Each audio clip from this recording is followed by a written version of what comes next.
Morning students. तो कैसे हैं आप लोग। इंग्लिश ज्ञान चैनल में आप सभी का स्वागत है। मैं हूं श्यामवीर सिंह और आज हम लोग सीखेंगे अंग्रेज़ी के शब्दों का सही तरीके से उच्चारण कैसे किया जाए या फिर अंग्रेज़ी के शब्दों को सीखने का आसान तरीका। वो कौन सी चीज़ है जो अंग्रेज़ी के शब्दों को बोलने के लिए ज़रूरी है। जी हाँ, सही पहचाना आपने। सही आवाज़, सही शब्दों का जानना, साफ बोलना, सही सोचना और सबसे ज़रूरी चीज़ शब्दों का सही उच्चारण करना, यानी कि जिसे हम प्रोनंसिएशन कहते हैं। अंग्रेज़ी के शब्दों को सीखने के लिए ये बहुत ही अहम भूमिका है। लेकिन प्रोनंसिएशन जानने के लिए या उच्चारण जानने के लिए हमें क्या जानना ज़रूरी है। प्रोनंसिएशन सही होने के लिए दो चीज़ों का पता होना बेहद ज़रूरी है। एक है सिलेबल और दूसरा है स्ट्रेस। वैसे अंग्रेज़ी सीखने में कौन सा स्ट्रेस? ये स्ट्रेस वो स्ट्रेस नहीं है जो हम रोज़मर्रा की ज़िंदगी में देखते हैं। ये स्ट्रेस वो स्ट्रेस है जिसे हमें किसी शब्द को सही तरीके से बोलने में मदद करता है। तो चलिए, पढ़ने में हमारे लिए काफ़ी आसानी होगी और मैं अब आपको बताता हूँ कि सिलेबल क्या होता है और फिर स्ट्रेस क्या होता है। लेकिन उससे पहले मैं आपको ये बताता हूँ कि प्रोनंसिएशन क्या होता है, यानी कि उच्चारण क्या होता है। प्रोनंसिएशन का सिंपल सा मतलब होता है शब्दों को सही तरीके से बोलना, यानी कि जो भी शब्द हम किसी से बातचीत करते टाइम पे बोलते हैं, चाहे वो घर में हो या स्कूल में हो या अपने टीचर्स के साथ में हो, उन शब्दों को सही तरीके से बोलना, उनका उच्चारण। चलिए अब जानते हैं कि सिलेबल क्या होता है। सिलेबल जो शब्द हम बोलते हैं उसका एक पार्ट होता है, उसका एक हिस्सा होता है। जैसे एक शब्द है वाटर, वाटर यानी कि पानी। अगर हम इस शब्द का विभाजन करें तो कैसे होगा? वो प्लस टर यानी कि वाटर।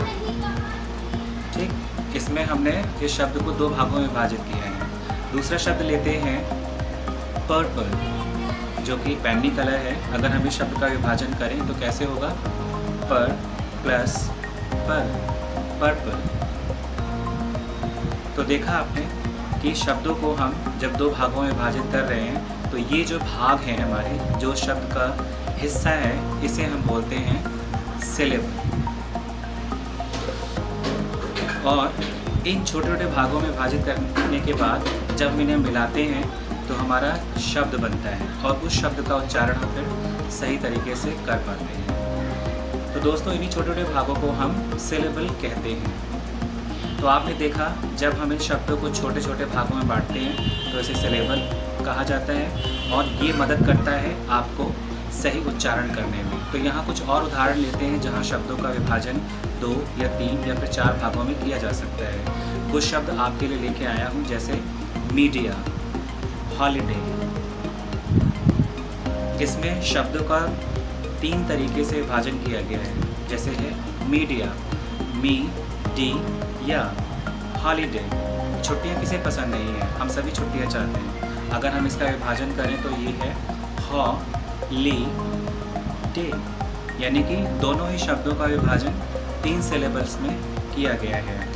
चलिए अब देखते हैं कुछ और बड़े शब्दों को जिसमें 4 सिलेबल होते हैं, जैसे जियोग्राफी, जियोग्राफी। जियोग्राफी एक सब्जेक्ट है, एक विषय है जो हमें देश दुनिया के बारे में जानकारी बताता है। दूसरा है एप्लीकेशन, जॉब एप्लीकेशन भी हो सकता है और लीव एप्लीकेशन भी हो सकता है। इन शब्दों को हमने 4 भागों में विभाजित किया है, यानी कि हर एक शब्द का हर एक छोटा भाग सिलेबल कहलाता है। यहाँ तक हम सिलेबल को समझ चुके हैं। अब हमें समझना है कि स्ट्रेस अंग्रेज़ी के शब्दों या उसके उच्चारण को सीखने में कहाँ ज़रूरी है। अब इसमें कोई स्ट्रेस की ज़रूरत नहीं है, क्योंकि आप इंग्लिश ज्ञान चैनल के साथ जुड़े हैं।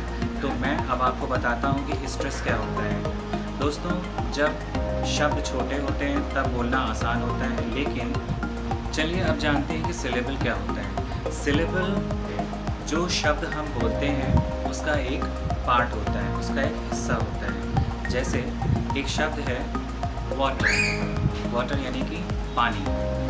अगर हम इस शब्द का विभाजन करें तो कैसे होगा? वो प्लस टर यानी कि वाटर। ठीक, इसमें हमने इस शब्द को दो भागों में विभाजित किया है। दूसरा शब्द लेते हैं पर्पल, जो कि बैंगनी कलर है। अगर हम इस शब्द का विभाजन करें तो कैसे होगा? पर प्लस पर, पर्पल। तो देखा आपने कि शब्दों को हम जब दो भागों में विभाजित कर रहे हैं तो ये जो भाग हैं हमारे, जो शब्द का हिस्सा है, इसे हम बोलते हैं सिलेबल। और इन छोटे छोटे भागों में विभाजित करने के बाद जब इन्हें मिलाते हैं तो हमारा शब्द बनता है और उस शब्द का उच्चारण हम फिर सही तरीके से कर पाते हैं। तो दोस्तों, इन्हीं छोटे छोटे भागों को हम सिलेबल कहते हैं। तो आपने देखा, जब हम इन शब्दों को छोटे छोटे भागों में बांटते हैं तो इसे सिलेबल कहा जाता है और ये मदद करता है आपको सही उच्चारण करने में। तो यहाँ कुछ और उदाहरण लेते हैं जहाँ शब्दों का विभाजन 2 या 3 या फिर 4 भागों में किया जा सकता है। कुछ शब्द आपके लिए लेके आया हूँ, जैसे मीडिया, हॉलीडे। इसमें शब्दों का 3 तरीके से विभाजन किया गया है। जैसे है मीडिया, मी डी या हॉलीडे। छुट्टियाँ किसे पसंद नहीं है? हम सभी छुट्टियाँ चाहते हैं। अगर हम इसका विभाजन करें तो ये है हॉलीडे, यानी कि दोनों ही शब्दों का विभाजन 3 सिलेबल्स में किया गया है। चलिए आप देखते हैं कुछ और बड़े शब्दों को जिसमें 4 सिलेबल होते हैं, जैसे जियोग्राफी,